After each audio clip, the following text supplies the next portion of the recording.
సిద్ధపురుషుడు శ్రీరమణుడు అభిష్టం నెరవేర్చడం తన పరమ కర్తవ్యంగా భావించిన అమృతానంద. ఆయన నోటి నుండి వెలువడే మాటకు ఎంత ప్రాధాన్యం ఇచ్చేవాడో మరో విషయం చెబితే తెలుస్తుంది.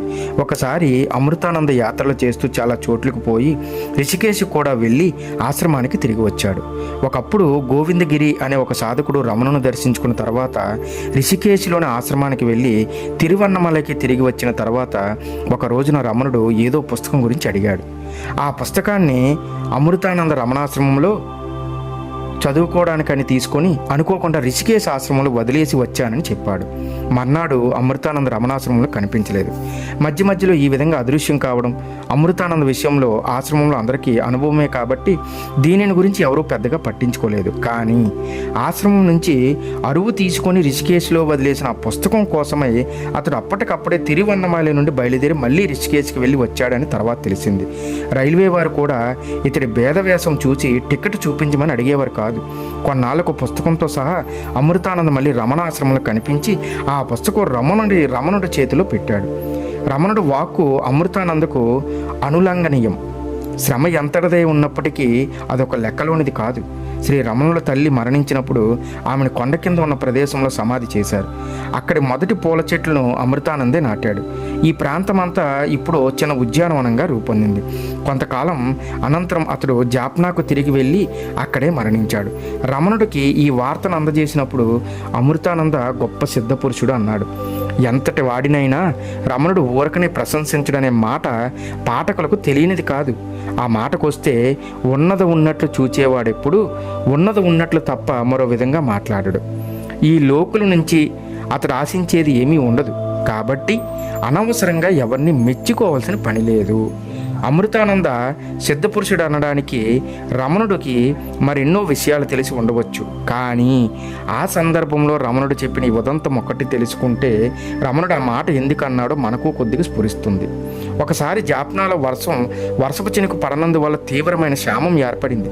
ఆ ప్రాంతంలో వర్షం పడేట్లు చేసి సస్యశ్యామలం చేయాలని అమృతానంద అభిప్రాయపడ్డాడు. అందుకని అక్కడే అడవిలో ఉన్న మరియమ్మన ఆలయానికి కుంభాభిషేకం చేయించాలని అమృతానంద నిశ్చయించాడు. పేదలకు అన్నదానం కూడా జరగడానికి ఏర్పాట్లు గావించిన ఆరంభించాడు. కుంభాభిషేకం ముందు రోజు కొబ్బరికాయలు, నిమ్మకాయలు, బెల్లం మొదలైన వస్తు సామాగ్రి తీసుకువచ్చి ఆ గుడి వద్దనలో గదిలో దాచారు. ఆ గది తాళపు చెవి అమృతానంద చేతికిచ్చి చూచుకోమన్నారు. కుంభాభిషేకం ముందు రోజునే చాలామంది పేదలు, పెద్ద చిన్న ముసలి ముతక అంతా ఆ రాత్రికి అక్కడ చేరుకున్నారు.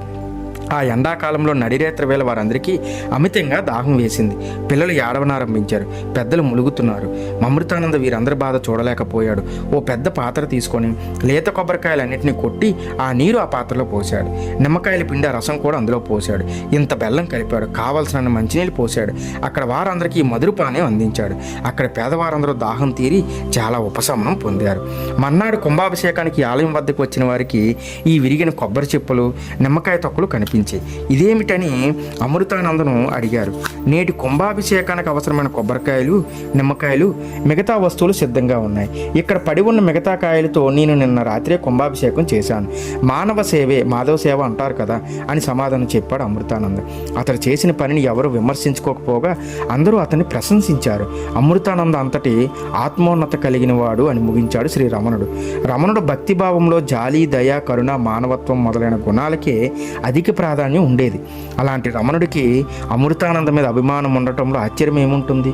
అయితే ఆత్మ సాక్షాత్కారం కలిగిన రమణ, అమృతానంద వంటి వారి మానవ సేవ మాధవ సేవగా రూపొందడం వేరు. మన వంటి వారు ఇదే పదాలను వాడుతూ ప్రారంభించే ఆలోచనాపూర్వకమైన మానవ సేవ ఉద్దేశం వేరు. ఉద్దేశపూర్వకమైన ఈ సేవ ఏదో ఒక ఫలితాన్ని ఆశిస్తుంది. మనది అవ్యాజాయమైన కరుణ కాదు. అలాంటి కరుణ లేక ఆత్మ మనిషికి సాక్షాత్కరించిన తర్వాతనే, అంటే తనను తాను తెలుసుకునేందువల్లనే మానవుడెవరో అర్థమవుతుంది. అది అర్థమైనప్పుడు ఆశ మిగలదు, కరుణ మాత్రమే ఉంటుంది. ఆ కరుణకు కారణం ఉండదు. మోక్షప్రాప్తి. మోక్షం అనగా నీవు పుట్టని వాడవని తెలుసుకోవడమే. నిశ్చలత్వం పొంది నేను బ్రాహ్మణునని తెలుసుకో. నిశ్చలత్వం పొందడం అంటే మనోభావన లేకుండా ఉండడం, కావలసినది తెలుసుకోవడం కానీ భావించడం కాదు.